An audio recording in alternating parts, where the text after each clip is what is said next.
Well, good morning, everybody. Thank you all for gathering this morning. A little bit reflective. It's wonderful to see Jim Donofrio in the room and Dick Whitnell. Uh, we always talk about bedrock companies who have really made Salem what it is, and in the face of sometimes some negative commentary towards the good old boys, as we recently heard, this organization was founded and built by companies just like the Donofrios and the Whitnells. And I know many of you in this room. Thank you all for taking the time to be here and invest in the community. We are tackling challenging issues each and every day at the Salem Chamber, and your support is very valued. We have a number of our board members here as well. We have a full slate of panelists who I will introduce you to momentarily. I'd like to start by thanking General Manager Alan Pollock. We had this room filled, and a little different than was described by the Salem Reporter, with all due respect, when they quoted us as having dozens here. There were actually 135 people in this room to listen to the discussion on transit and where they are heading with a proposed payroll tax. So Alan, thank you and your board for being here last week, and want to invite all of you to track that conversation as we move forward and engage with their board of directors team as well as their general manager. Today we have some fantastic topics, and I'm extremely pleased to introduce Nicole Palmatier Hazelbaker from Bravio Communications. Not only does this organization partner with Nicole in contract work during the long and short session, the previous two, Nicole is going to give us a preview of what we're going to see as the governor brings back legislature in an attempt to pass a transportation package. An interesting footnote, and the governor has seemed to show her cards that she intends to keep all workers employed. She did stave off the elimination of those jobs as proposed coming out of the session, put a hold on that, a moratorium until after the special session occurred. So Nicole, would you introduce us to what we're facing ahead and give us a little behind Oz's wall? That's where Paloma and I live, there behind us as well. I'd like to say that Ryan and I have both bought cars from the Donofrios in the last 6 months, and we would like to know when our punch card is coming. Thank you. My husband's a firm believer in buying local, and local it is. Thank you all. It's a pleasure to be here. I just rolled in last night from Boston. It's the National Council for State Legislators this week in Boston, which is one of the two kind of big political meetings we have every year. We had a strong showing of Oregon legislators, so it was an interesting time. As Tom pointed out, we are coming back to special session on the Friday of the Labor Day weekend, which makes everyone happy to be canceling plans, putting off what they had planned to do, to be in there if you have a dog in that fight. The governor was very clear when we came out of the session, and certainly Representative Mannix knows about all about this, that they were not happy about what happened with the transportation package and the failure of that package to move forward. It was a substantial increase that would have come across to Oregonians, and that was $11 billion package, which is just not something that Republicans or some Democrats could stomach. Their constituents just aren't going to take that. And we appreciate that the conversation had to keep going. There is a proposal on the table. The one that I think we're all most familiar with contains these components. It would increase the current 40-cent gas tax by 6 cents, increases car registration fees by $42, increases title fees by $139. Glad I already bought my car. Implements a new $30 fee for EV users, doubles the current 0.1% state payroll tax for transit. So go from 1 to 0.2. Requires drivers of EVs and hybrids to enroll in the Orgo program, which is a road user type program. More auditing of ODOT to try to get some corners around what's happening there and why they continue to have such inefficiencies in their operations. And it does eliminate the existing statutory language allowing for tolling on Portland area highways. And that language was contained in the 2017 bill, which was the last package. My understanding, and Paloma can prove me wrong if she'd like, is at this point they feel like they have the votes for this. My understanding, and Representative Mannix can correct me, is that the Republicans at last check are going to allow quorum. So as you know, there's a minimum number that have to be there, and I believe it's 4 on the House, 2 on the Senate have to be in attendance. Yeah. Yeah, 40 out of 60 on that side. So that they're going to allow it, but you know, it's a tax bill. It requires a supermajority. It requires that vote. So you have to keep, you assume the Ds will take that vote and they will have to keep their caucus together. I had the opportunity to speak with one of the co-chairs of the Transportation Committee this week. And one of the things that they noted is they're very nervous because they want this to be seen as a Band-Aid and they want to come back in 26 and 27 with further packages. 26 is tough, and that's because it's campaign year and the governor's running for governor. All the House seats are up, half the Senate is, but the governor running for governor is really kind of the marquee race that we're going to be watching next year. And there's one thing that everyone doesn't like, Democrats and Republicans, by and large, is more taxes. But it makes it interesting if they think that they can continue this conversation in 26 and 27. I find that to be a very, that's a pretty heavy lift, but we'll see what happens. So this package is proposed as a short-term fix. It would put in the gas tax, half of those funds would go to ODOT to be able to sustain positions. That's the intention. The other half would go to local jurisdictions, which is kind of the normal split now.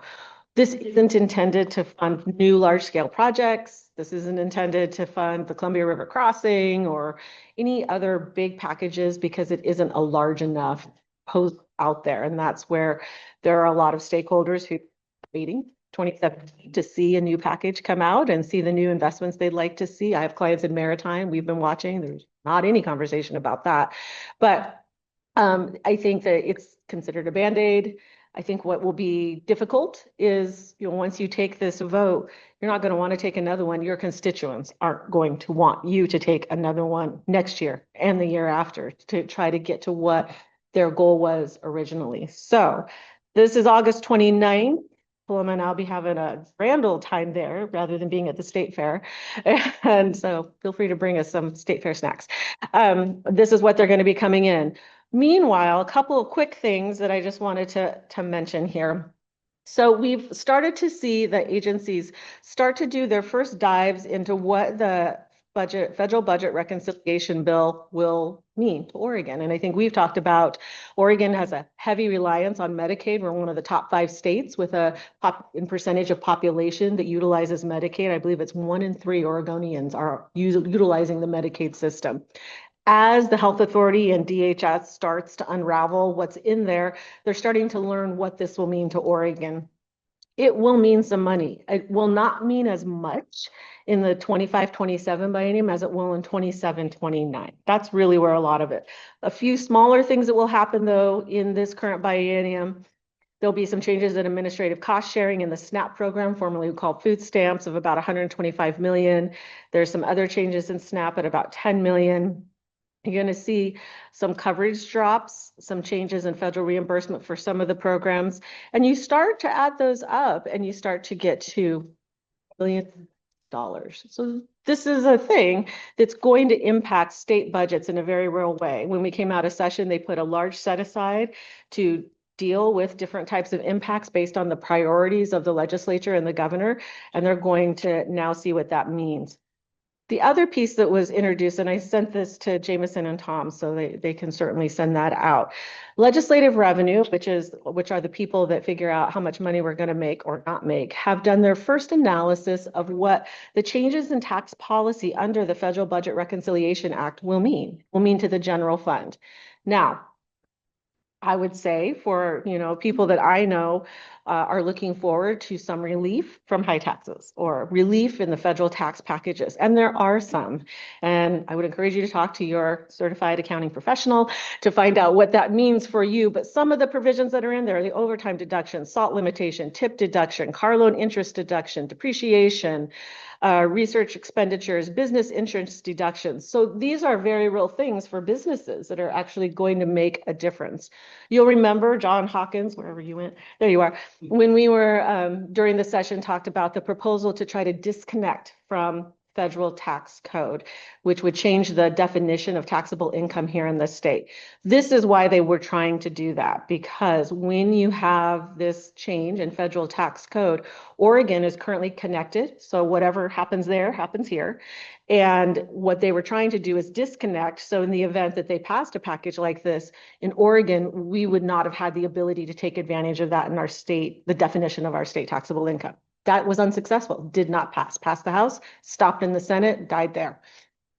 Which honestly, John and I were watching like with popcorn every day, like curious to see what was going to happen there. This is what they were concerned about. You know, they will say in the 25-27 biennium, it's a 972 million, almost $1 billion change in income coming in. One would argue certainly that's of concern to the state budget. Others would argue that these are long-time deductions that should have been coming to help people continue to survive in a current economic climate that's very challenging. You make the argument, I'm a lobbyist, so I can make the argument on either side on any given day. And the, ask my husband, but I always would. And the revenue impact actually decreases over the bienniums because some of these are short term, you know, they 1 year, 2 years, you know, they kind of go throughout the administration. But it's the first number crunching that they've done so far of what this means here in a practical level. And certainly John Hawkins serves on a number of different committees. Ask him all the important questions because I never should be an accountant. But what's interesting is we're just starting to see the numbers starting to be crunched and the legislature starting to get their arms around what this really means. We have a forecast coming up on August 27th. And what we saw during the session that we also had talked about is, I think all of you in this room know, the economic climate is challenging in Oregon. Things are slowing down. We've all seen it. We all feel it. We all know it. I'm fortunate to talk to a lot of different business owners, and it's a real thing. And so that was already happening, adding some relief here at the federal level, but it's going to change what's available in the general fund, will cause a lot of hand wringing in the legislature. I don't envy Representative Mannix, who gets to have those conversations with, you know, various members and parties interested in this. But, you know, things are changing. It's not the same environment we've been in. So that's my quick update. I'm sure Paloma will have a lot of other things to add to that. Questions for Nicole, either on the short session or some of these budget applications? PJ? Is anybody gonna hold ODOT accountable? I mean, this funding bill is basically, because they're 300 billion in the hole, they managed their department so poorly that they put this on the hole to a tax increase just to stave off their dumb decision making is not. Does it sit well? I don't mind paying taxes if I'm getting something for it. I think so. And, you know, the one thing I've heard in my entire career is if I ran my business like this, insert something here, you couldn't do it. It just doesn't work. I mean, there was such a big conversation about this. It's my understanding, there's been a lot of pushback from ODOT about that. I don't know if you have. I haven't seen the actual language around auditing and pieces of this, so I don't know what that is. But it's a good question. I mean, accountability, I always remind people, no matter what, our elected officials, state government, any government, local government are accountable to all of us. We are their constituency. So I hope there is. I haven't seen what it is. I've heard a lot, you know, from different people I know, you know, in and out of ODOT. I think that's a really important question. I don't know anyone who's seen the accountability, any of the language yet. No. Okay. Seeing no further questions, allow me to introduce Paloma Sparks, legal counsel and chief regulatory manager and oversight for OBI. The Salem Chamber partners very closely with OBI and tracks their legislative agenda and really values the work that Oregon Business and Industry is doing across our state. They were partners with us in defeating the previous iteration of the payroll tax introduced in the city of Salem. Paloma, it's a pleasure to have you with us this morning. Thank you. So I'm Executive Vice President and General Counsel for OBI. That means that I wear a lot of hats, but at least during the session, I lead our policy team. We've got 4 folks, sort of primarily, sometimes up to 6, that do lobbying in-house at the legislature, and then we also have contract lobbyists. So if anybody's seen the story about why we paid so much in lobbying expenses, that's why we have more. So we've been here and talked to you all about our efforts to really move the conversation about Oregon's competitiveness. Certainly throughout session, we saw a lot of news stories. The good news is that our research and our talking points have really made an impact in the legislature. More and more legislators are starting to echo information that we have put out. Senator Salmon has picked this up. So we are hopeful that, it's not just the minority party that's talking about it now. Does this work? Well, you go to the next slide. Thanks. So this is just the sort of message that we're delivering. But in recent months, what we've seen is, huge cuts at Intel. We expect that to ripple through the manufacturers that rely and supply Intel. That's the part that a lot of folks aren't talking about, at least in the media or in terms of lawmakers. Next slide. So the key elements of this is Oregon is too expensive, and it's too expensive for businesses, but also for all of our citizens. It is very hard for businesses to try and convince somebody to move to Oregon when they know they're not going to be able to afford a house. Oregon lawmakers and just the state regulatory system creates obstacles to success, and the political culture undervalues the private sector. That is really where we're trying to have a robust conversation that this needs to change. You need to recognize the importance and what the private sector does for the state as a whole. Next slide. So, sorry, I had to bum everybody out first. We're dropping fast. Every year, our position in terms of competitiveness has dropped. I will say, Washington is picking our pocket. So next slide. What we did last year and into this year is really focus on a lot of research, getting a lot of data out there. But in particular, we put out a regulatory impact study. We partnered with the Mercatus Institute. I'm actually later this week going to the National Association of State Chambers, where they will be presenting about the various state regulatory studies they've done. Just trying to make legislators understand there's no way to have a robust picture of how much regulation businesses face in Oregon. I think when the progressive side of hears us talk about regulatory environment, they think we're complaining about a single like the climate protection program. Certainly, we could spend a lot of time complaining about that, but what we're complaining about is the constant churn of change and new requirements and trying to figure out, especially for smaller businesses, how do you manage that? How do you figure out how to implement it? The fact that the state does not invest in helping and providing resources for implementation. Next slide. So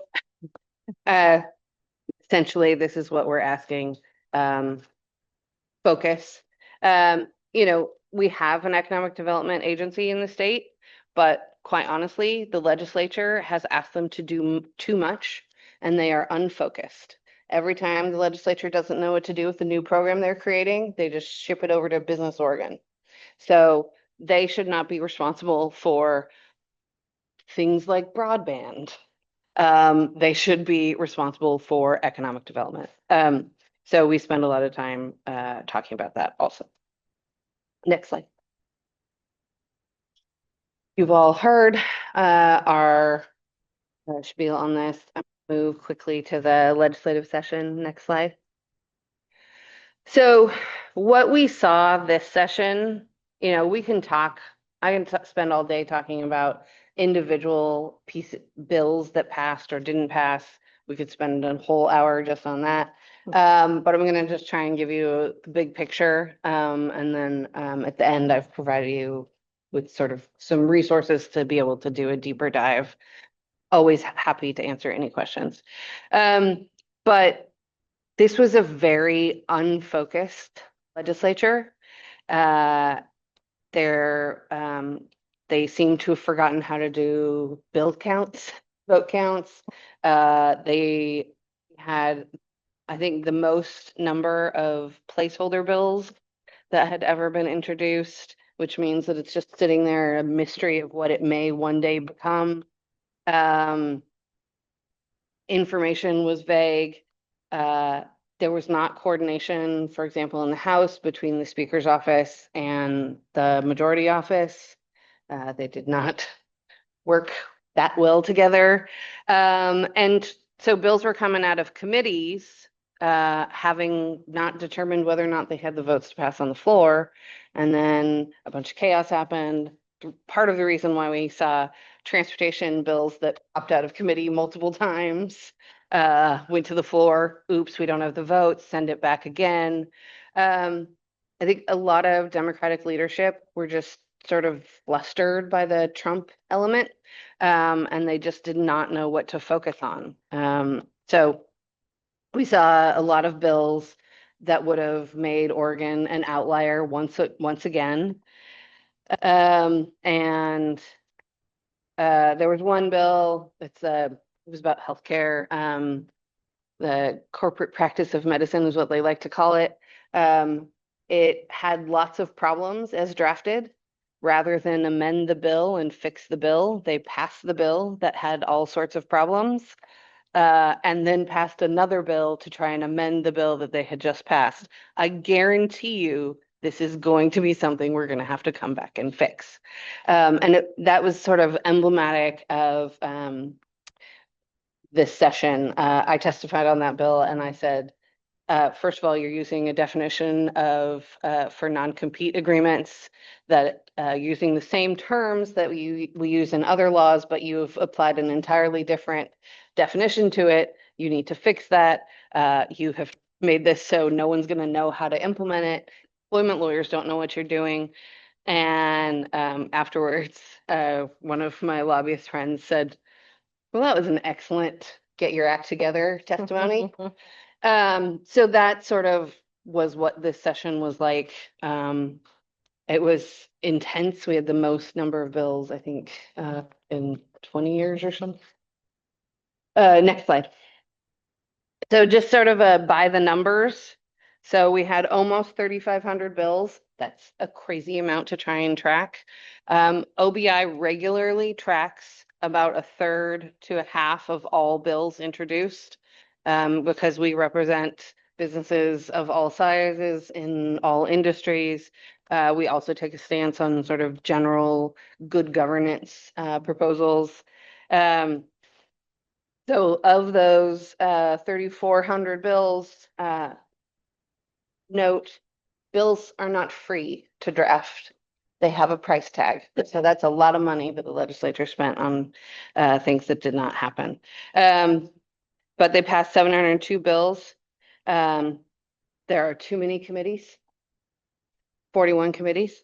But sort of to tack on to some of what Nicole mentioned, at the very start of session, legislative leadership said our number one priority is passing and funding a transportation package. They did not. Next slide. So these are just some resources. I'll send this to Jameson as a PDF so you all can have access to all these links. OBI did a very in-depth end of session report. It has summaries of everything. I've also brought some paper copies of our competitiveness agenda. And I would just direct anybody who's sort of interested in what's going on in the state budget. The budget brief that the Legislative Fiscal Office put out is easy to digest, easy-ish. And then you can see our various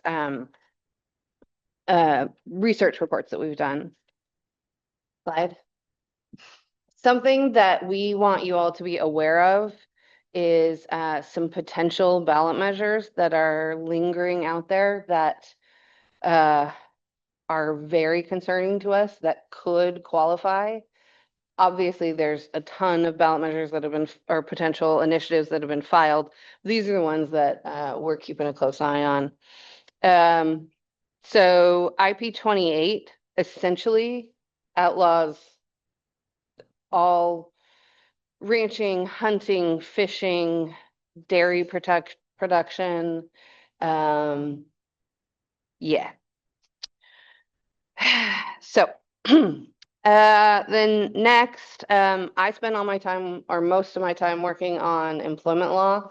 IP 36 is the one that causes me great anxiety. There is a proposal to eliminate at-will employment, essentially to give people property right in their job. You would not be able to terminate anybody after 6 months without justifying all of the ways in which somehow they did something wrong. They would also have the right to appeal any determination. But the good news on IP 36 is unions don't like it either, because it would eliminate their purpose for existing. So they are also joining us in the fight against it at the moment. IP 45 is the one that is making us probably the most worried that it may actually qualify. Essentially creates a constitutional right to a healthy environment. And in other states where they've passed something similar, it gives people the right to sue, not just if the government has done something they think violates the environment or harms the environment, but also for the government failing to take action. So if you want to use Roundup, and the government is not prohibiting you from doing so, there may be a right to sue under this law. So we have Preston Mann is on our team. He runs our political operations. He keeps a very close eye on all of these initiatives. Not to worry if it comes to pass that those are going to be on the ballot, we will raise the alarm bell immediately. We do think there's a very real risk that IP 45 is going to be on the ballot. Next,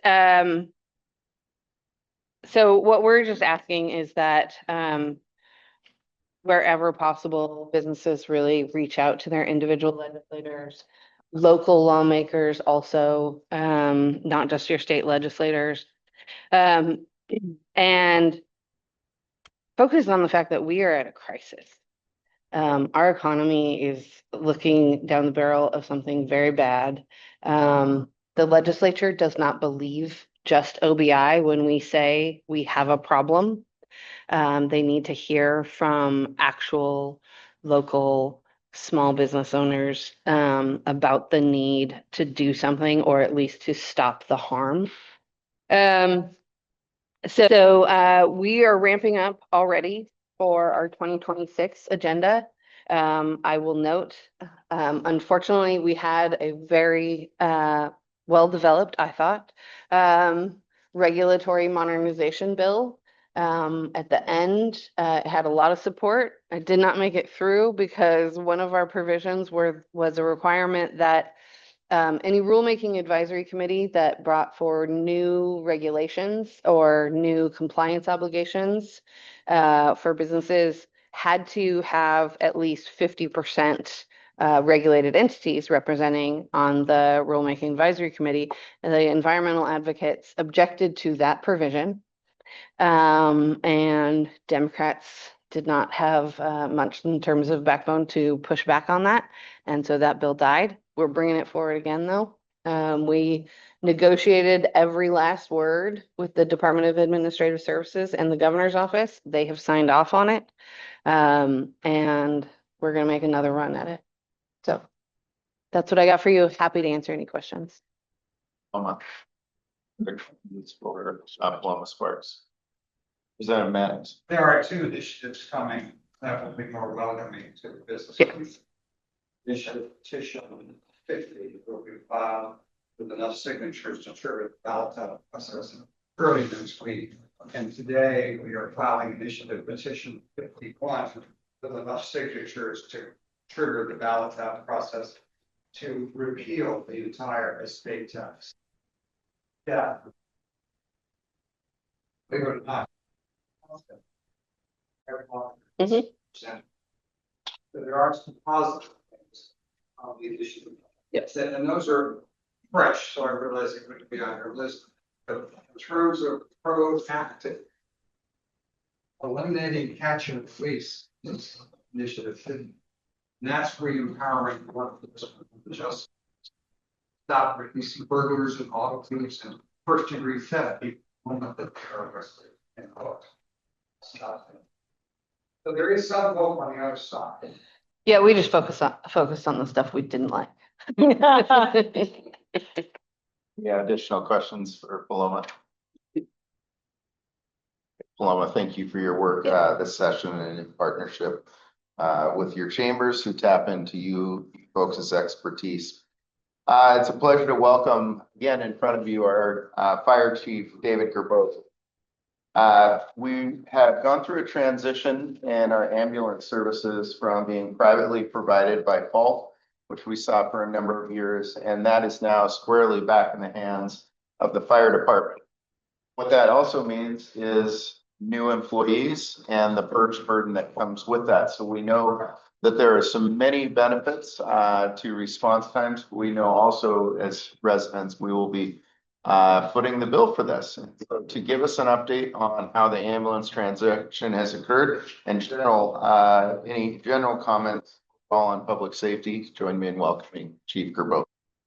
Thanks, sir. I'm going to stand up if that's all right with you. I'll give you an overview of the fire department, and then we'll talk specifically about a couple of initiatives we have going on today. I am honored to be here as your 43rd fire chief. Feel incredibly fortunate to be able to serve this community. If we can bring up that first video. So we've been incredibly busy, I can tell you that. We are an incredibly busy organization. I've been up most of the night. I don't drink caffeine usually, so if I'm a little jittery, that's why. We've had 2 major fires since midnight. You go ahead and push play on that. But it's not often you get to see what we do pretty much every day. This is 4:32 this morning, South Salem, with our engines rolling up on a significant structure fire. We can go to the PowerPoint. They're still out there working on that today. Before that, about 12:30 this morning, we had a pretty significant vegetation fire up in northeast Salem as well.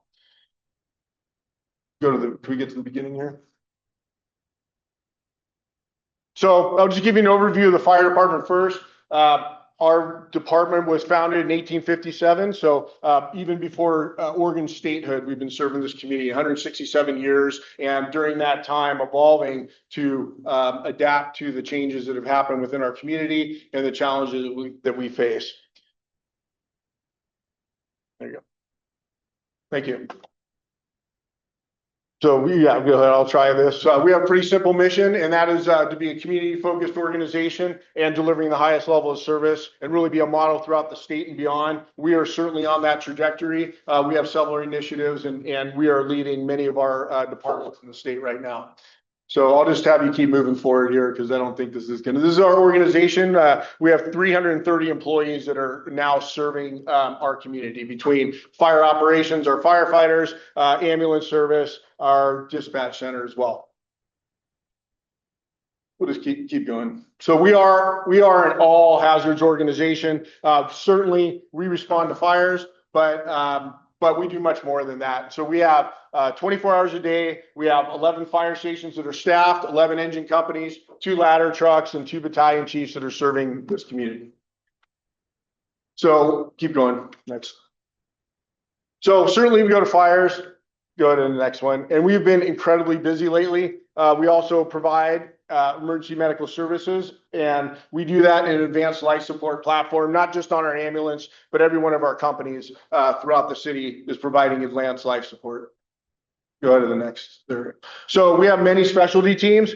We have technical rescue team that is going to building collapses, trench rescues, vehicle extrications. We have a water rescue team. We have an airport rescue firefighting team that is necessary to provide commercial air service to the region. We support the police department as members of their SWAT team, providing medical support. And then we have a regional hazardous incident response team as well.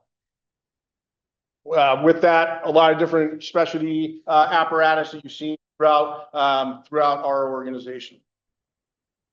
So we have 6 divisions within the fire department. Our operations covers all our fire stations. Our training division does all our ongoing training, recruitment. The next one, special projects. We have our administration division, which oversees all our contracting, payroll, all the business side of the house. And emergency medical services. And I'm going to go to the next slide. I'm going to talk a little bit about emergency medical services. So July 1st, we assumed emergency medical services for the ambulance service. We hired 60 new employees. 52 of those are out there on the street, and there's 8 support personnel that are helping to support that. We had an overwhelming response. We had over 340 applicants that wanted to come work for the Salem Fire Department. And that we have hired outstanding employees. The previous company that worked here, they were not meeting contractual obligations, but I would not take that away from the paramedics and the EMTs that were serving this city every day. They were doing a great job, and half of those are now working for the Salem Fire Department. So we've continued that service. Since July 1st, all of our ambulances have been staffed. We used to have a contract with our previous company. We provide 1,030 hours of service per week. If it was actually fulfilled, most of the time it was not. We're providing 10,080 hours of service per week. Every hour has been covered throughout this city. So right now we're on the right trajectory.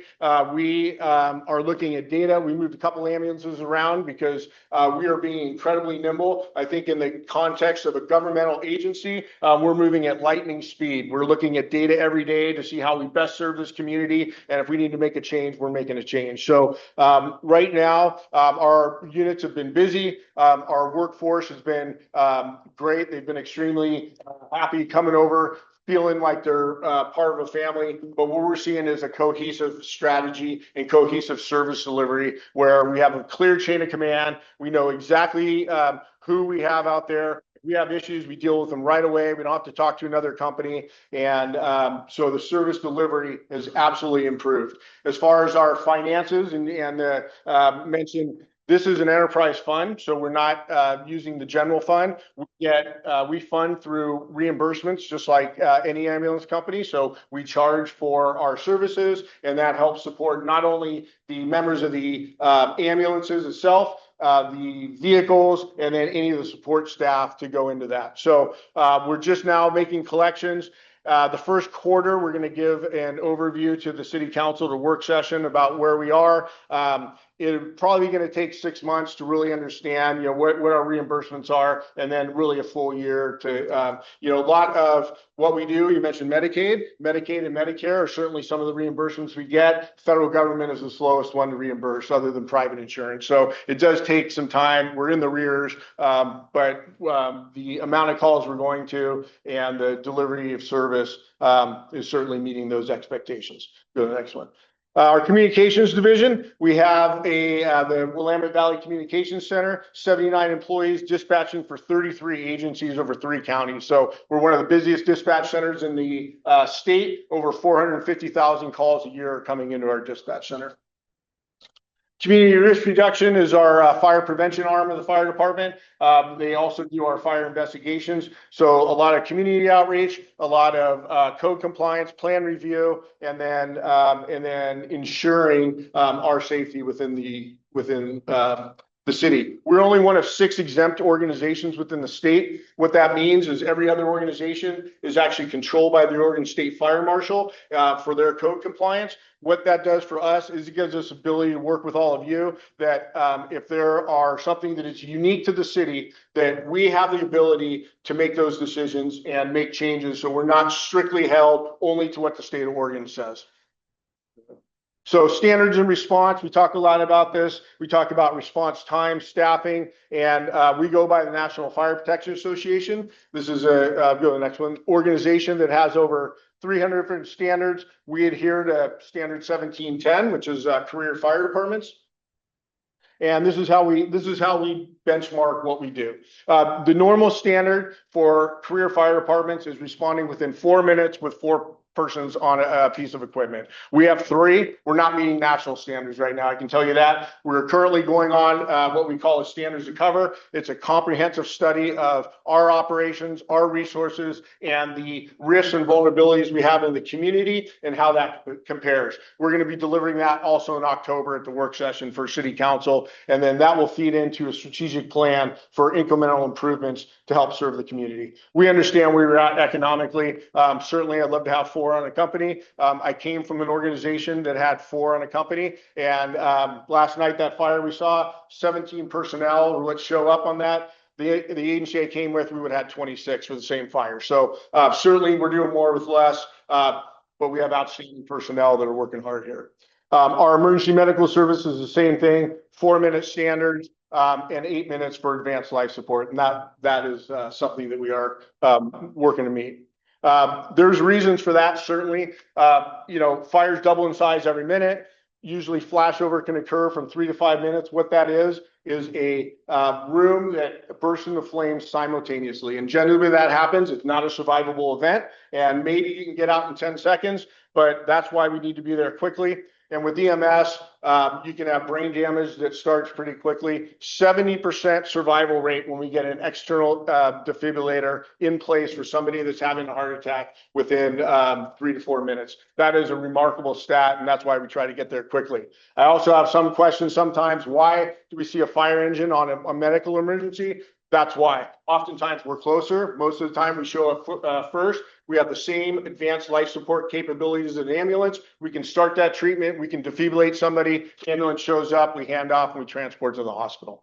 So when we talk about a 4-minute drive time, this is the city of Salem. And so we look at the areas in yellow are the areas that we're not making that 4-minute drive time. When you look at the east and south, Illahee and Creekside are always going to be difficult to get to. On the southeast, that big area there is identified as Fire Station 12. That is going to be our next fire station to build. An additional fire station is provided for in the 2022 Safety and Livability Bond. And then up in the north, that is Fire Station 8's area. Also provided for is a new station in the livability bond. It's a replacement station. It's not additional. And Station 8, which is on the Chemegay campus, is going to move west, and then it will help fill that in. So we'll go to the next one here. So when we get those in there, we're going to have good coverage within the city, certainly with response times, and then we need to start working on our staffing ratio. Go to the next. This is our heat map. No surprise, but our busiest areas are always downtown and northeast. A lot of resources there. And then the southeast is really, we're picking up an incredible amount of activity there in that Station 12 area. A lot of significant incidents in the last few months, structure fires, as well as the Turner fire, if you saw the vegetation fire on July 9th. Our call volume since 2011, we've gone up over 98%. Go to the next one. And in that same time, our on-duty staffing has actually decreased 4.6%. So less people, more than almost double the work. We ended with 33,000 calls, emergency calls last year. Right now, we're on the pace for over 38,000, a 9%, almost 8.5% increase. We're trying to see where all that's coming from, but we're definitely a busy organization. Why staffing matters, and we talk about response times, but also staffing. 4 persons on an apparatus. We are prevented by OSHA. If we don't know somebody's actually in a burning building, we can't enter a building with 3 people. It has to be 4, 2 in and 2 out as a rescue team. It's a federal guideline, and so it certainly hampers us if we have 3. There's workload issues, obviously, with 3 and additional injuries. our staffing is really the most critical element of effectiveness within the organization. As our call volume continues to go up, our resources remain the same and our response times are going down. We're only hitting about 50% now because we have so many concurrent calls for service that are going on throughout the city. I will show you right now, we by national standards, 7 of our 11 engine companies have already reached the capacity to add another engine company. The rest of them are right on the edge. So again, extremely busy department and our personnel working very hard. This is our EMS requirements. I'm going to wrap it up right here. But our EMS and ambulance requirements are put on by the county. They oversee that, both Polk County and Marion County. So we have to meet those requirements and to get advanced life support. And that's also why often you see a fire engine is to meet those requirements. Keep going and we'll go through these. This is our ambulance areas. Keep going through here. And then recent activity, and we'll go to the next one. Just keep going here. And I just threw a few up here, but it could be last night. It could be the 2 days before that. About once every 3 days, we completely run out of resources in the city. We just exhaust our resources. And what is it for is generally is fires. We're on a fire. We may have another medical aid and we've completely exhausted resources within the city. Go to the next. Keep going. So new challenges. We have seen the emergence of vegetation fires throughout the United States. It is a different landscape that's out there now. Last year in 2024, Oregon burned more acres than ever before. We have seen a significant amount of fires within the city. The Turner Fire is a great example. 2 days ago, we had a fire in Chinook Estates. It was up against some structures. And then last night, another one. So it is definitely a challenge. Lithium-ion batteries is a new challenge that we're seeing with mobility devices, electric cars. A lot of new challenges that are coming about. And then I just want to touch on a couple things real quick. Automatic aid. So one of the things is we know we're thinly staffed, and so this region is. But is there a way to best and efficiently and effectively use our resources? July 1st, when we started the ambulance, we also entered into what we call an automatic aid agreement with Kaiser Fire District and Marion County Fire District. What that is a closest resource concept. So I don't think anybody really cares on what the patch is on the side of the fire engine when you need an emergency. So we have entered an agreement where we just send the closest units regardless of jurisdiction. So it might be a Salem engine going to Marion County or a Kaiser engine coming to Salem, but it is a well-equipped piece of equipment with well-trained personnel that are going to help your emergency. So we're using all of our resources, not to just benefit our individual jurisdictions, but the entire capital region. We'll go here. And then all the co-response model. So a lot we've talked about downtown, Northeast, a lot of the challenges we're facing. I will tell you, throughout the city, 17% of the calls we go to are related to our unhoused population. Downtown, that's 34%. And so that's significant, obviously, right? And what we see generally is that that's symptomatic. Those unhoused populations are symptomatic of other things, and we see it being mental illness and substance use and abuse. And so is there a better way for us to do that and treat that other than just a fire engine? I certainly think there is. I came from an organization that had alternative service delivery and public health since 2008. We are working with the county on a co-response model to have a mental health clinician as long as it and advanced life support, where we can go out, we can make those contacts, hopefully free up our heavy equipment for these more serious calls and do some systemic improvement throughout the community. Just keep going, and I'll go to the next one. And then this is just, it's hard to see why we do automatic aid and why we work together. And we have, Marion County's got a fire station right on the city border now. Certainly if you had a fire or a heart attack, I don't think you want to wait for a Salem engine coming across the city when they're right across the street. So certainly working on that. Increased collaboration, I think, is absolutely the future of most governmental organizations, certainly the future of the fire department here. We're certainly leading the way in this region and in many parts of the state. And then we'll just end there. And then just the other areas, how do we maintain sustainability? And so we are looking for grants. We're looking for alternatives that come not out of taxes, but in different ways that we can certainly sustain our resources and provide the best service to all of you. I'll stop there. I think I did it in time. I had just enough coffee after being up all night, and then I'll for questions. You did great. Thank you. Gerboth. Yes, Jim.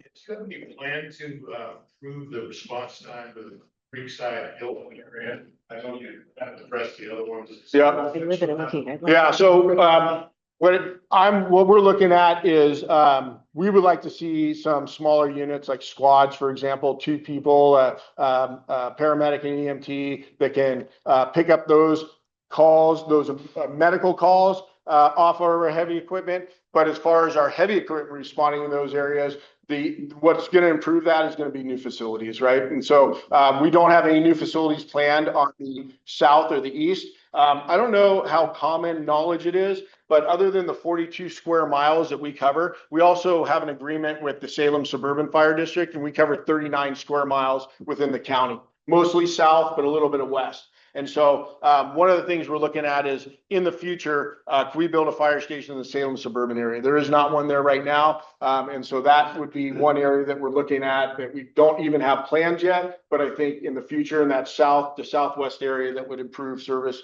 not only the city, but also that contracted district. Additional questions for the chief?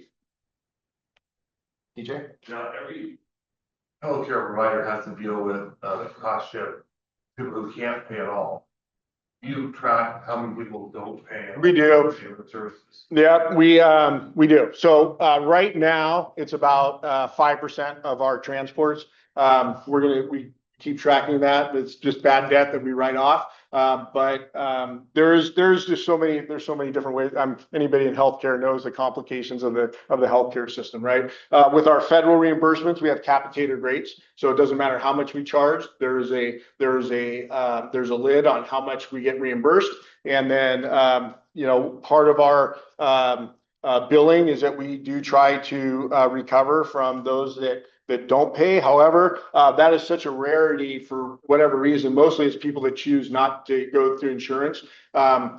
Generally, those that are impoverished, they're getting covered in Medicaid or Medicare or something. And so oftentimes we see that as a choice. Maybe it's visitors, people from out of the country, those type of things. Great. Well, Chief, we certainly appreciate your work and your strategic leadership. I was very pleased and honored to serve on the selection interview committee. Never say selection, that was city council and our city manager. The interview committee, and Chief Gerboth just absolutely shined there. And so our community is very blessed to have him here, and thank you for your work and leadership in the department. As you're aware, the Salem Chamber, when we look at what city government's primary focuses should be, we list 3 things. That is infrastructure, public safety, and water and sewer. These are key parts of what keep a community moving. So we will now switch over to an update from our Salem Police side of things. I was very pleased. They had 2 meetings downtown yesterday at Isaac's to connect with people, and it was great to see our Sergeant Trevor Morrison walking the streets and touching base with local business owners. I got to see it firsthand, his interactions. And so I think you can see this face downtown with some regularity. And Sergeant, we look forward to receiving an update from you on the new initiative in downtown Salem. Thanks. My name is Trevor Morrison, and I'll just give a brief introduction and kind of history of the downtown team and how that's evolved or devolved, I guess you should say. So I've been with the city for 24 years. So I've seen several years ago, I was on the downtown team, rode a bike around, enjoyed it. Then about a year ago, our team went from 6 to 8 officers down to none. And that started in, I would say, January. And so there's obviously a need. I've been around talking to business owners, and the first thing they say is, when you get the bike cops back. And that's something that I would love to do.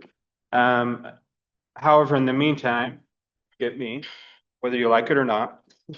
And so how that happened was salary savings. So currently Salem Police has about 12 vacancies, and we've been in that area for quite a while. And so with those salary savings, they funded my position. So what do I do besides walk around downtown and say hi to people? So I look at the data. So like today, I'm meeting with a bunch of folks, our analysts, and they're going to provide me with a bunch of information on specifically downtown area, the downtown core. Where are we seeing the most crime, the most reported incidences, and how can I address that? So I'm authorized right now to have 8 hours, 7 days a week of overtime slots. So I have 2 officers that sign up in 4-hour slots. And what they will do is I say, okay, these hours, for example, the weekends, right? We're getting hit pretty hard at Pringle Parkade, at Riverfront Park, and there's a couple establishments downtown that have some over-serving issues. I'm going to dedicate officers to these hours, right? And so, for example, last weekend, the officers that worked overtime, they were working from about 11 at night till 3 in the morning. And they went down to the Riverfront Park and they contacted 30 individuals that shouldn't have been there. They trespassed them from the park, and I'll knock on some wood, we didn't have any issues down at the park. And so that's what the boots on the ground look like for officers. And then my role is I'm going down to the different businesses, and there's data, right, that says things, and then there's what's happening. And those correlate most of the time. But what I'm hearing, and from the short time that I've talked with a lot of different people, is most of the crime is underreported. It's not being reported because police officers aren't showing up, right? And livability, safety. So that's my priority is how are we going to improve safety and livability in the downtown corridor? Make it so people can come downtown and feel safe, like they want to come downtown.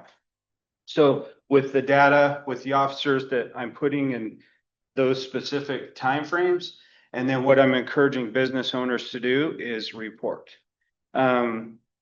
Recently, Salem Police got a new online reporting, which is really easy. And so we have these QR codes that I'm handing out. I have stickers where business owners can place them for employees.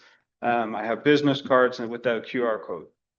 And so they're able to get on there in minutes. You can report that theft that an officer wouldn't come out for, that disorderly conduct of the person going around banging on windows or threatening patrons or whatever, community members.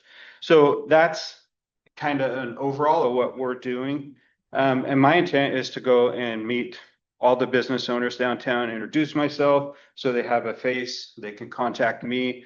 Some of the things that I can do is, let's say, because we have a problem with a lot of the things aren't going to be prosecuted, right? The DA's office, they're facing the same things, staffing. What do they file on? What do they not file on? Our municipal court, same type of thing. What do they file on? What do they not file on? So I can get people, faces, and say, hey, we're having a problem with this gentleman, and he's been trespassed from this establishment so many times. What's the fix, right? So I can call the jail and I can say, hey, we need an override. Or I can call municipal court and I can say, hey, we're having this issue. Can you work with us? We really need to file on this person for some accountability. Now, that's not the end fix, right? The other thing that I do is I'm attending various meetings with our homeless services outreach, with our homeless services team. And then what can we do? Marion County just got back their qualified practitioner that rides along with them. So for mental health, so there's one person and he works certain days, but that's an option, right? We can get mental health aid for those that are facing that crisis. So that's coming back. So 7 days a week, I can get officers 8 hours and really strategically placing them in an area that makes an impact right away. So numbers, so this has been going on for about 2 weeks now. And so from the 22nd to the 4th, 22nd of July to the 4th of August. So how do I measure this, right? Safety, livability. So there's a few things that we've outlined that are making an impact.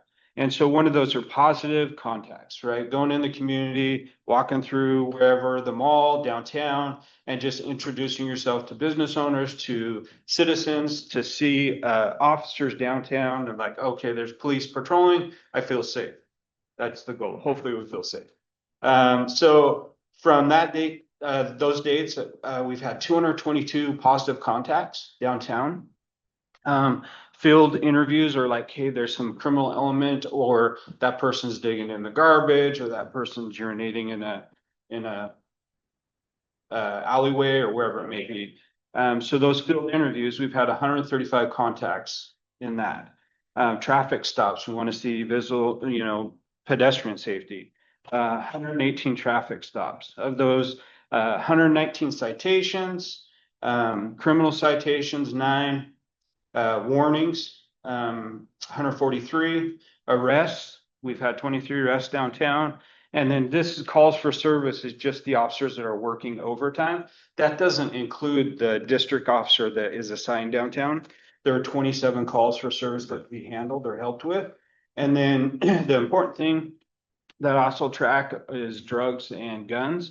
We've gotten 56 grams of fentanyl off the street. So that's really good. A solid arrest on that. But I'm a resource, right? I may not have the answers, but I'll get you the answers that you need and information. And then I can also help with making your businesses safer.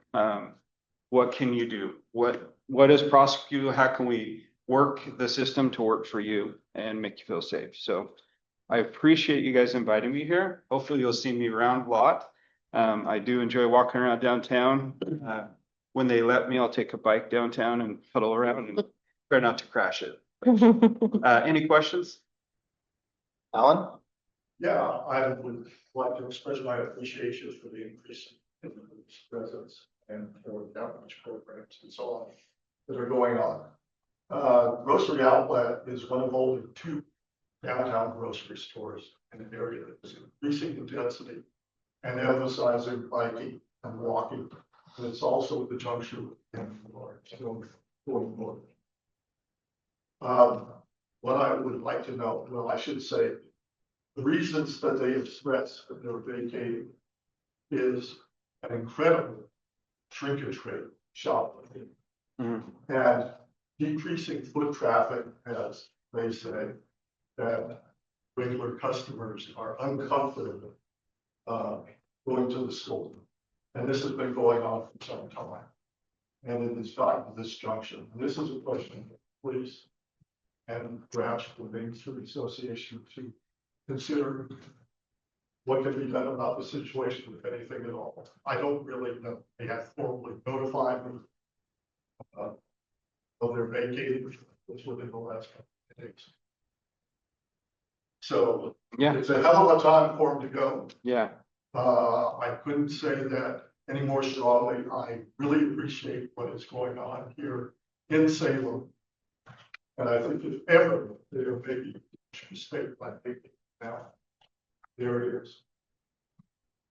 Yeah, that's a big question. And I'm not gonna sit here and say I have a magic wand for it all. I think a lot of it has to do with underreporting. Like, do we know about these thefts? Can we address those thefts? And the reality is, a lot of the thefts we're not going to respond to. So when at the end of this year, so I'm assigned to this from July to July. And so at the end of the year or mid-year, I'm gonna go and say, Chief Womack, city councilors, here's what we've done. These are the needs that we have, and we're limited to budget and staffing and those type of things.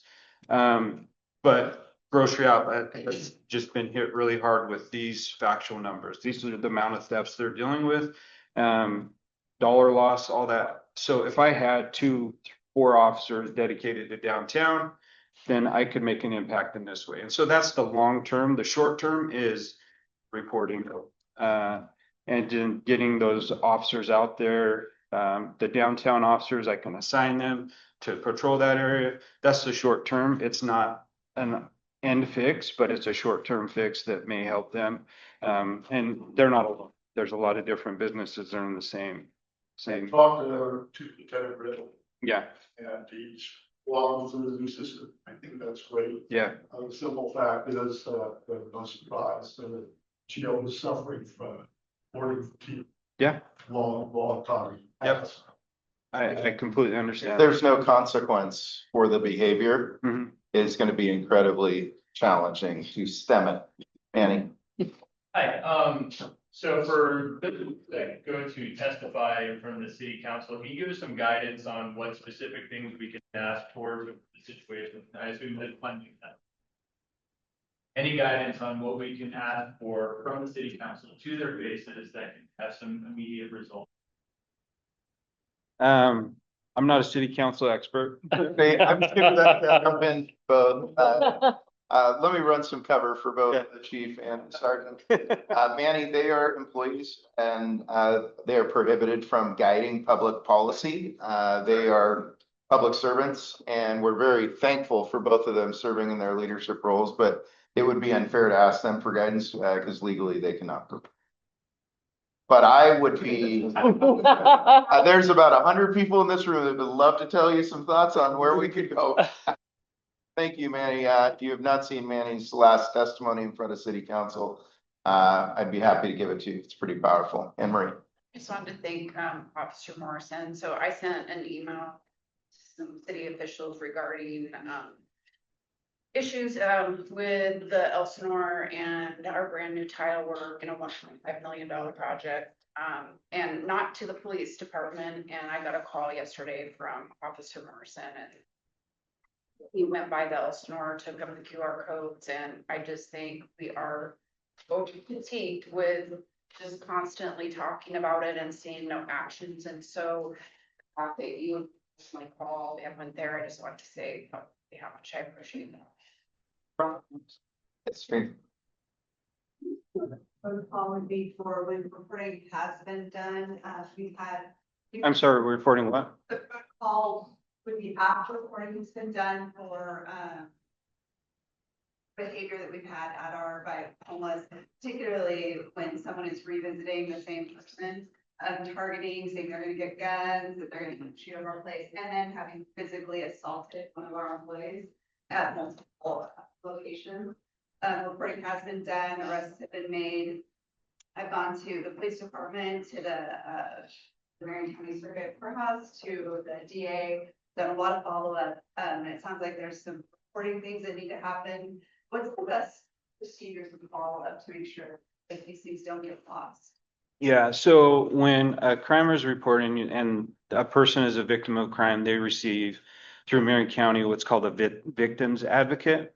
And so the best thing for them is to go through that office because there's a bunch of resources, and I'm not going to speak to all of them, but there's a lot of resources for them. So there's no contact orders they can have. There's a lot of different things, but through the victim assistance, they kind of guide and direct all that through the DA's office.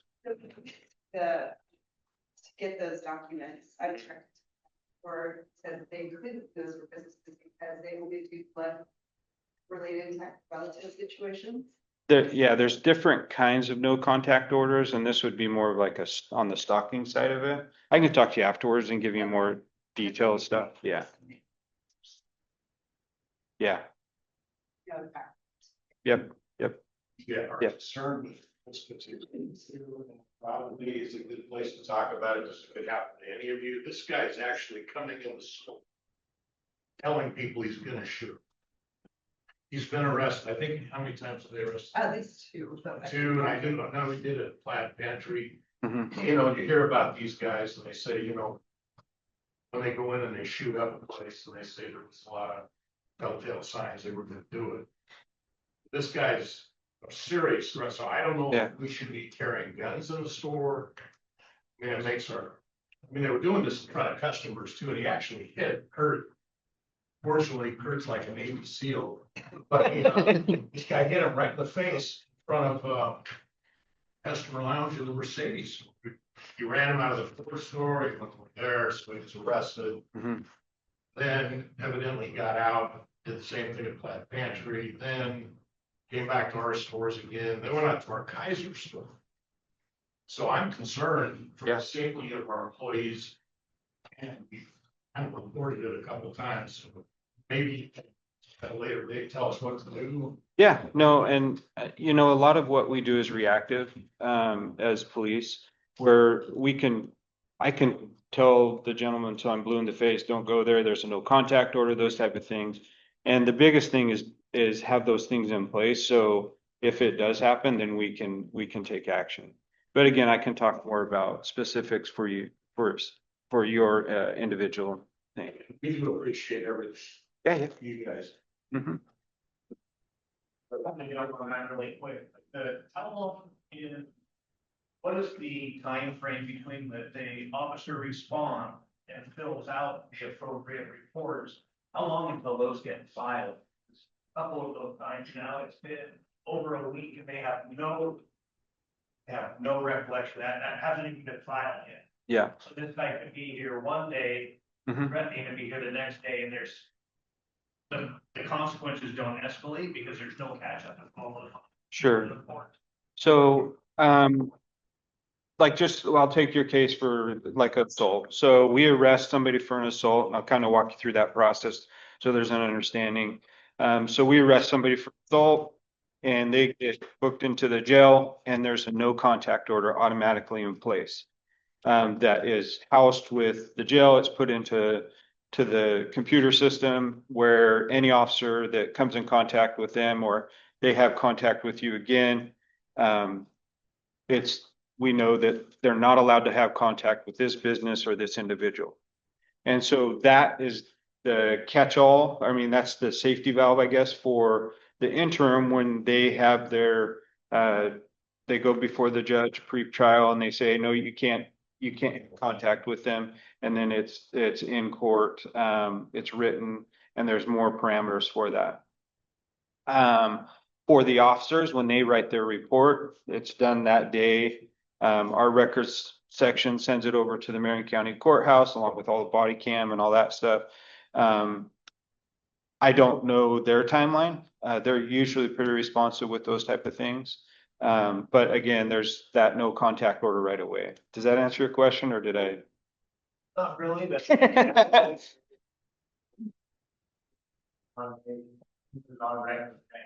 Yeah, so yeah, as soon as we make that arrest and take them to jail, there's a no contact order for those. This case. Completely court, if he just comes back to this again, so. Then we have to take action again, yeah. There can be, and that's part of the stalking. And we can always do an override in circumstances if it's that way. And so that's something that we can do as well. DJ, then Kevin, then Tracy.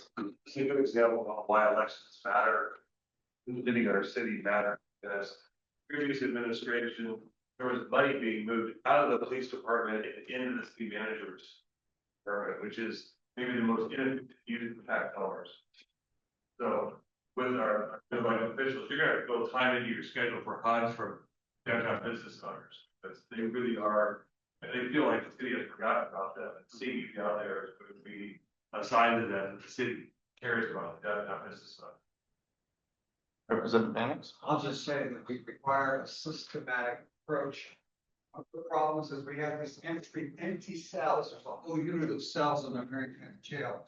Aren't being used, because Marion County doesn't have enough money to operate those cells, which means we also have a catch and release system. Should be held after they've been arrested, and instead they're released immediately under overcognizance, even with no contact orders. I'll stop what could be a half-hour speech and say, oh, some of us are moving to change that. The initiative petition I mentioned, 50, says you are arrested for a felony or a Class A misdemeanor. You will not be released until a circuit court judge has you appear in front of the judge The rain, the judge has to decide how safe are you. I won't give you the speech, but right now, the judges are generally required to release these people. And this bail reform that the legislature pushed through before I came back presumes that everybody should be released on their own recognizance, except for the worst crimes, the measure 11 crimes. So what I'm getting at is, I'm glad to be here and listening, because all of this stuff comes together. It's going to require a comprehensive response. We need to back up our law enforcement. We have to have enough of them on the street. And at the same time, when they act, county has to have the resources. And by the way, issue of petition 50 says state will have to pay for those who are held pending arraignment, and will have to pay for those who are held pending trial. So we do not have a local resources gap. State's going to have to pay for it. All right, I feel better already. Forgive me, Kevin, but we do pay for the state taxes, though as well, correct? We're going to have to redirect some of those resources. We increased education funding by 11%. Despite the fact that we have less students in school, so there needs to be a revitalization. That's a side conversation. The entire 11% went for PERS debt load. Tracy. Other. You talked about the ability for your officers to then escalate through the district attorney's office for authorities that have been, Yes. let's just say. And so how often, do you have the data on how often that is occurring with some of these lower level crimes and then the lower crimes into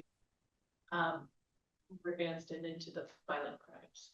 So I don't have the data in front of me. It's on a case by case basis. I can give you past examples where we've had certain individuals where in the downtown area where it's just constant every day doing something, right? Misdemeanor crimes, where we've worked with the jail, the city attorney or district attorney to get them held in jail until they can see mental health professional or get medical care or get them stable enough to where they can understand a little bit what's going on. And so those are kind of the avenues that we use. Unfortunately, a lot of those avenues are gone because of funding has taken away our Marion County crisis response team. The jails, like Representative Manick said, they're just not taking people. So it's on a case by case basis, but on the severe ones, we will absolutely work with all our partners. So to like digital operators, right? First their business and this person back, I'm hearing multiple times. Yes. And so then at what point, what's the threshold? I mean, this person's like threatened violence, what's the threshold then? And, what level of threshold? Is there a standard or is? It's really case by case. Some of the things that I'm going over my head as supervisor as a public safety override is something that we can use in their specific case. And so there's different, it really depends on what's going on and the totality of it. If you can imagine there's, domestics where same type of things, unfortunately, there's no restraining orders and violation after violation after violation. And so there's literally thousands of, unfortunately, these type of cases where how do you pick and choose which one do you do? And so it's on an individual basis. And do them all. Yeah. Okay. We have one more speaker that we're very excited to introduce you. That is our friend Derek Gilbert. In fact, recognized for his work as a distinguished service award winner at this past year's Citizen Banquet. Derek is a key component of what is occurring in downtown Salem in the conversation with Main Street Association. Our organization is proud to partner with Derek, individuals like past President Sullivan who are involved in that organization. We believe, of course, in businesses all over the Salem community, but fundamentally, you will not find a healthy city that does not start with a healthy downtown. Derek, if you would provide us an update on how things are going with Main Street and key initiatives you folks are working on. Yeah, thanks, Tom. We got about 5 minutes. So I'll cram 10 minutes into 5. So buckle up. Let's go. So if you're not familiar with Salem Main Street Association, we basically are designed to, we're all volunteer, we're all privately fundraised. We want to invigorate downtown through promotions, through activities, but also advocacy. So, we're behind the Art Walk, On Your Feet Fridays, the holiday events. So I will take 5 seconds and shamelessly promote that because we start hanging Christmas lights the first week in November.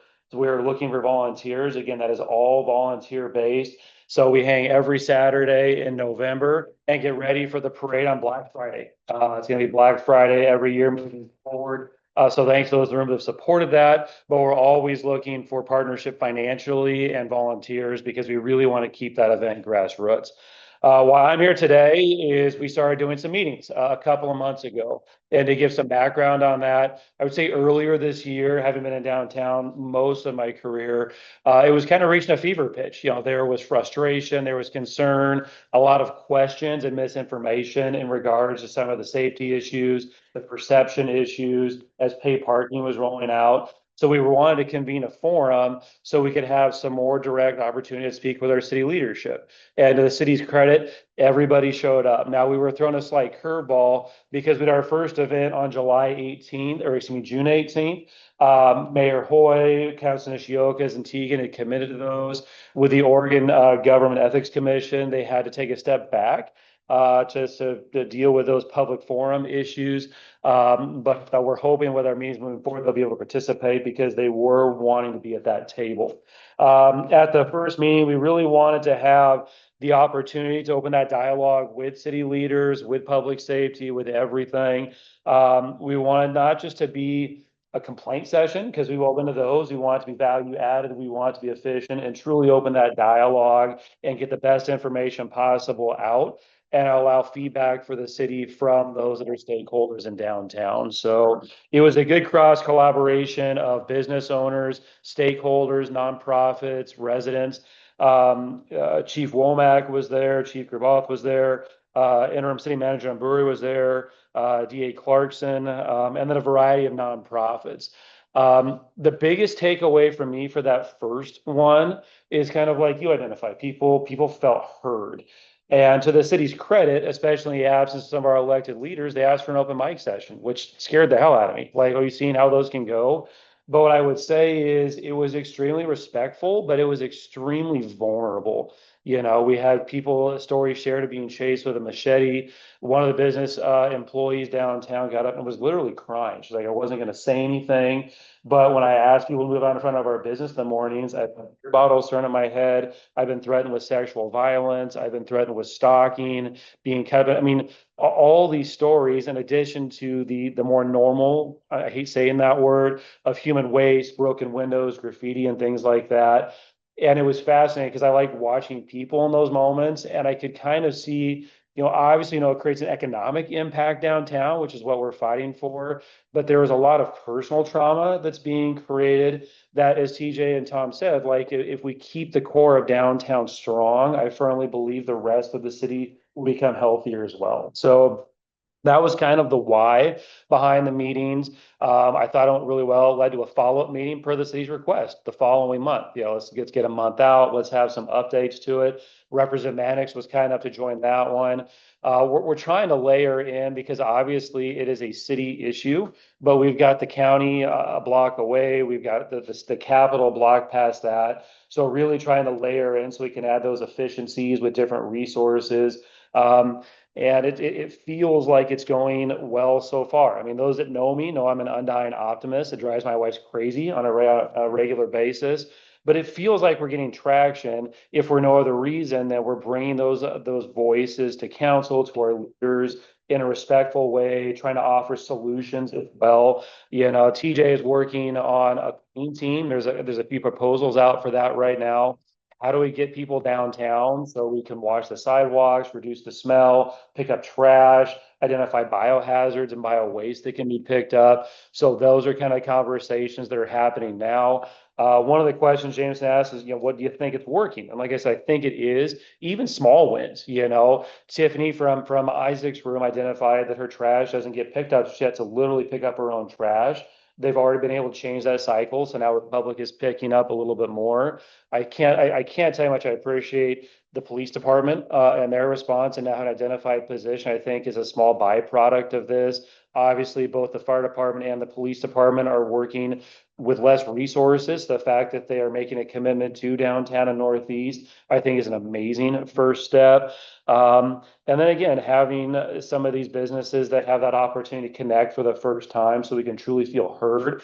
You know, my biggest ask for several months is let's get loud. You know, Tom identified that at this meeting last month. We want to make sure that council is hearing all the voices, right? And making it off of not just some groups or our grouping, but everything, because we have to have a diverse, thriving downtown. But if we are not being vocal, then they don't know necessarily that there is an issue. So not to steal his thunder, we were passing these around earlier for a few months, trying to provide that data. And so if the police have the data to work off of, a fire has the data to work off of, we can help further these issues and really make it effective. So we're going to keep things going. The next one is tentatively scheduled for September 17th. The YMCA has been generous to partner with us and share the Capitol Room on the third floor of that amazing building. So September 17th at 8 in the morning. The other thing we're working on is trying to establish a distribution list for downtown events, things like this. If you'd like to be added to that, please see myself or TJ, and we'll get you on that, because the intent is to keep these going on at least an every 2-month basis. So we have that open forum, that open dialogue. We can truly work together to make Salem the city we know it.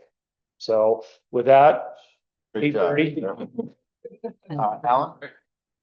From a proactive standpoint, a major problem, as I mentioned, aside from side of the court, what can be done to salvage the immediate situation? Sure. In terms of growing a business, and we, you know, at least 4 months for a few months. Yeah. To get together and really impress upon them what is the goal. Sure. They have been in this city for nearly 50 years. Well, obviously, I wish I had a silver bullet in that, and nothing's going to happen quickly. But what I will say is, you know, that was why the holiday parade came back. Is we're like, hey, downtown's beat up, restaurants are struggling, there's some false perceptions. How do we get people back downtown? So hey, let's throw a Christmas parade. Let's get people downtown, so that they can see, hey, downtown really is cool. There's a lot of resources. There's a lot of amazing people. So we're trying to do intentional activities to draw people downtown so they can see it, right? Like that's one of the biggest issues is that perception. Like I hate diving into the Facebook trolls, but what you see is like, oh, I'm never going downtown because it's dirty and it's not safe and that you have to pay for parking. Oh my gosh. So trying to create those venues to do that, partner with other organizations like Ironman, so we can have a dining guide created. So when other events are going on, how do we get them plugged in as efficiently as possible to the businesses? So no overnight answers, but a lot of activities. I mean, we're talking about dining events. We're talking about a cornhole tournament. We're talking about all these things. The only hard part is because we are all volunteer based, we need help. And one of the things we're also working on is we're one of the few main streets in Oregon that is not receiving any public funding. We're hoping that we can work with the city to at least fund executive directors so that we can really get the momentum we started going, regardless whether I'm here or TJ's here or Ruben's here. How do we make this live past us so again we can make Salem as healthy as possible? Well, I'm going to the Grant Neighborhood Association meeting tonight. We're talking to them.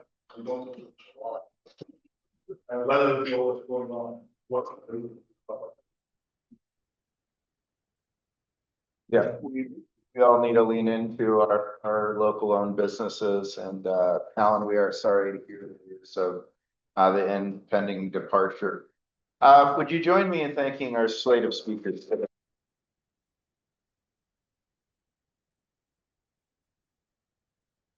The third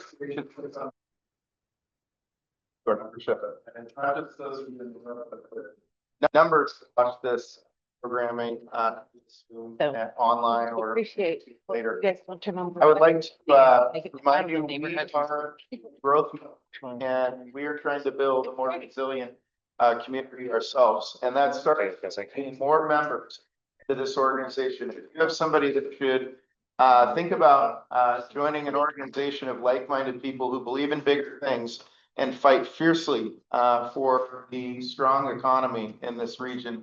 I want to invite you to connect with Jackie Roche. And finally, in closing, there are two quiet giants who helped this organization immensely.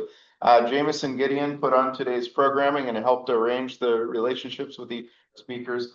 And Dan Johnson, who does all our recording and visual identities. If you see the Salem Chamber logo on it, know that it has gone through his office. I want to thank both of you. With that, ladies and gentlemen, we'll look forward to seeing you next month.